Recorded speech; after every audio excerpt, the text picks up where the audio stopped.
Charles, I want to compare notes on free will. Oh, one of my favorite things Isn't to ask it? about.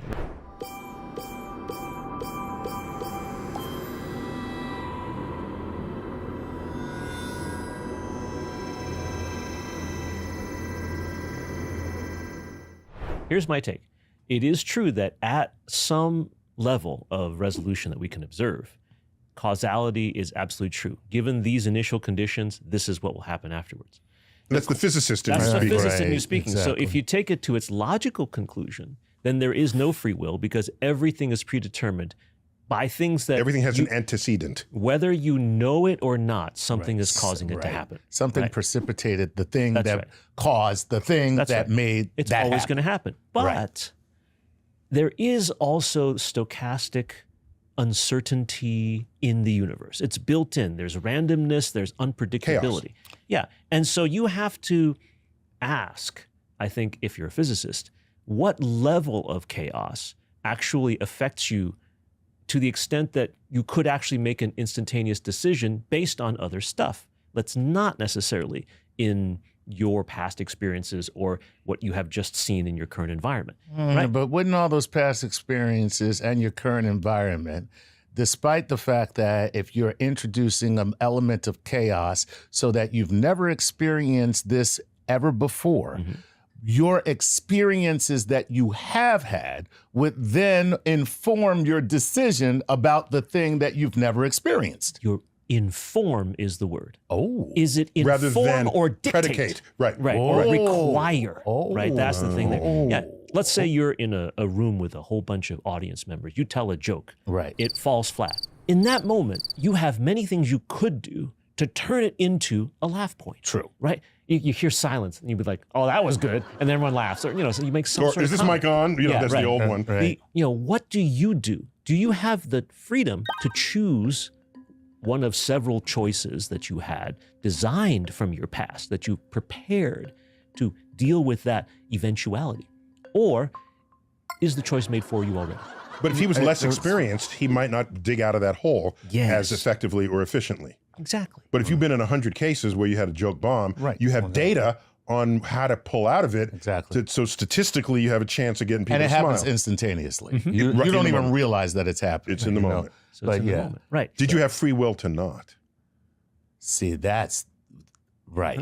Right. So now that would be interesting because here you are in a place where your instinct, your training, and Your your 10,000 desire, hours, 10,000 hours, right, whatever it is. will, as a reflex, cause you to say this, this, and this, and then people go, "Wow, that was great! Look how he turned it around." So, Charles, can I say in that comment that he preloaded his neurosynapses so that in that moment, they all tripped. right, They tripped meaning triggered That's right. to go to the solution to that problem. right. The same is true But for, then I wouldn't have free will at that point. That's It what would I'm just saying. be a response. What I would have is a response to a That's right. situation, not Yes. necessarily. I wasn't really choosing that. It chose it for you. It chose it for me. you have 5 choices, and then your system chooses one of the 5 or In that whatever, moment. in that moment, right? And so in that moment, you are not exercising free will. Did you set it up, though, with free will in the past so that you could react this way deterministically, but you actually were in control of the circumstance, right? Here's another physical example of that. A football player is trying to sack a quarterback. The quarterback jukes left. The person trying to sack the QB doesn't have enough time to think about whether to move left or right or up or down. It has to react based on years of training and practice and experience. So in that moment, that action is not free. But in the setting up of that moment, if it was free enough, does that constitute free will? From a physics perspective, it might not. Then again, from a psychological point of view or from a biological point of view, it might. Wait, what good are you if you're not landing on one side or the other? Yeah. I don't need you to say, it could be this, it could be that. And I'm right both ways. Yeah. Whichever the actual answer is, I was right. Yeah. Well, he's saying I don't really have the free will to make that determination. I'm going to be right or wrong. Let's just ask an opinion. In my opinion, I would like to have free will exist in this universe. even though philosophically it can be argued that it does not exist. Are you happy with a world where you perceive free will even if it isn't? Maybe. This has to do with the movie Arrival, right, starring Amy Adams, Yes. where if you know how your future is going to turn out, would you like to live your life anyway, right? And the answer is yes, I would. But I still would like to think that the future is not yet predetermined. No, but I know what, it's different. I'm not saying it's predetermined and you know it. I'm saying, would you still be happy with life if some alien said, look, dude, your life is predetermined, there's nothing you can do about it. Keep on believing you have free will. And then they go back to their planet. You're a puppet on a string. A puppet on a string from a free will puppet. You're a free will puppet on a string. What I would say in that case is that I would hope that the knowledge that I have that puppet on the string circumstance allows me to circumvent it.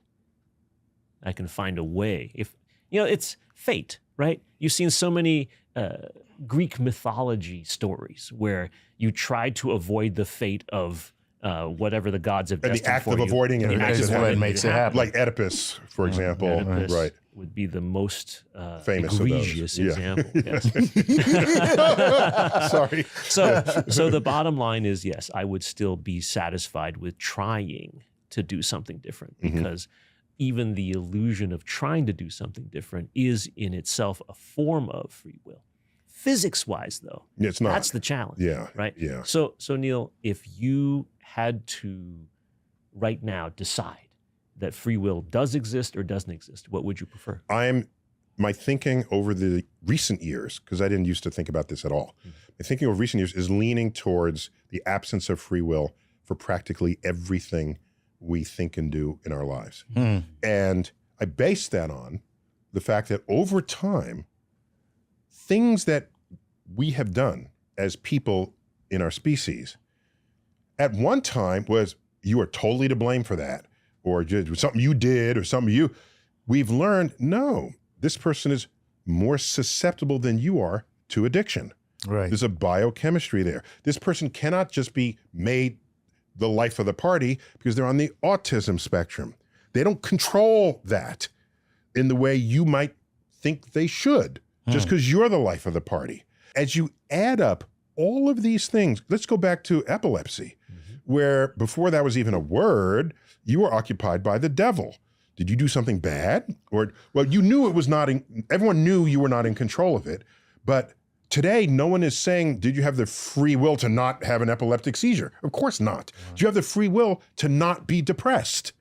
The person who's ready to jump off the bridge, in that instant, do they have the free will to not jump off the bridge?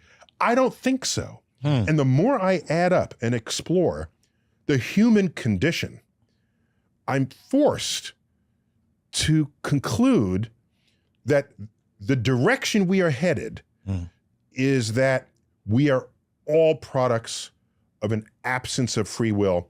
And as a result, society needs more compassion for people who do not otherwise fit in.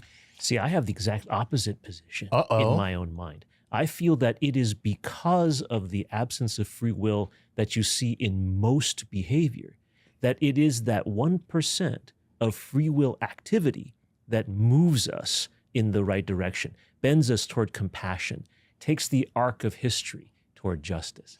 But but going back to what Neil just said, there are people who actually suffer from personality disorders, that suffer from brain disorders, where they can't do what you just said. They can't express compassion. They can't move towards the... There was a day when no one even thought to analyze it that way, as a brain disorder. Yeah, you were just an a-hole. Yeah, exactly. That was it. Now, if they can't, you can. You can show that person compassion or understanding. And therefore, free will as an entity exists. Charles, you're drawing a line that I have seen be in constant motion over the decades and over the centuries. That line that you're saying, they don't have free will, but I do.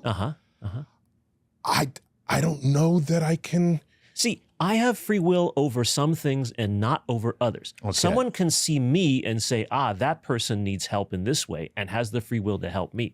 I see somebody else who needs this help and free will. Together, it is a network. It's not that any individual... So you have to draw the line. for every individual and even perhaps for society. Okay. Does the criminal who's born in poverty have free will to not be a criminal if most of the people in prison came in below the poverty line? Great so there's some question. sociological force Right. operating there So this that where we are less susceptible to that force. I think that's a great question, analogy. Let's say this. Say those folks who have been branded criminals by our society are incarcerated. Yes. We can then, who were fortunate enough not to face those same circumstances, who are not incarcerated, can look at these incarcerated people and instead of saying we must keep them away from society, welcome them back. So that's called restorative justice. Yeah, that's and what you're that's a talking free about. will example of the exercise of free will Of society. of society toward individuals who may not have had the options, had the life experience to recover from a bombed joke. I saw an old movie Yeah. where there's a guy who was a junkie. Yeah. Right? And he needed help. But they said, no, the cops came and arrested him because he was a junkie. Right. Today, you wouldn't do that. Right. You would say the person needs help. They need, right. Right. Therapy. Even if that person Treatment. had robbed somebody, that person needs treatment.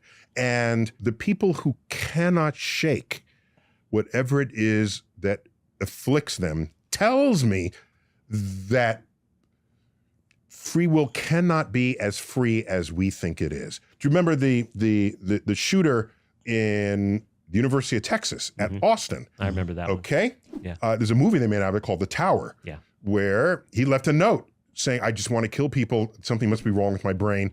Please, when I die, find out. Look into this. They looked, and there was a tumor putting pressure on a part of the. In fact, that's how we learn anything about how the brain works when And you have this situations like this. Person had the free will He to didn't write have the free a will. note. He had the free will to write the note. But so he did not have the will to resist shooting. But that's the line that you were talking about is a partial one. Why isn't that line always in motion as we learn more and more about how the mind works?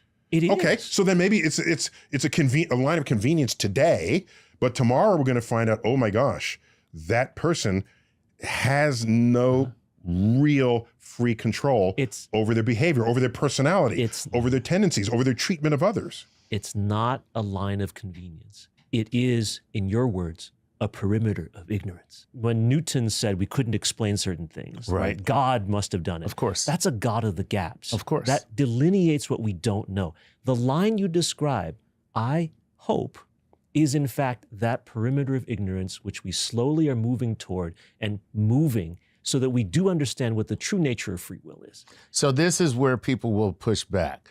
Most people are concerned not about the actions, but the consequences. So what they're thinking about is the punitive response to someone who does something wrong.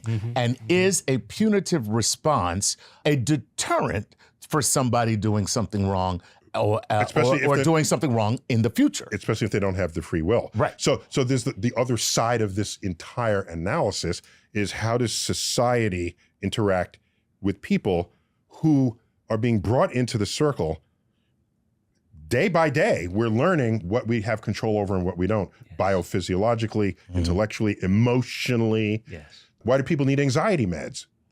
Do they have the freedom to not They have be children. anxious? That is why.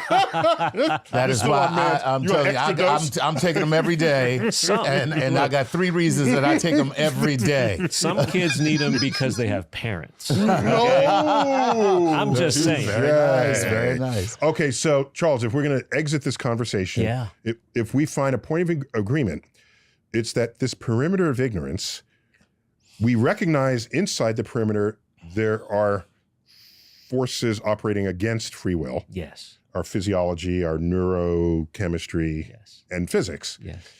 That surely that perimeter may grow. Yes.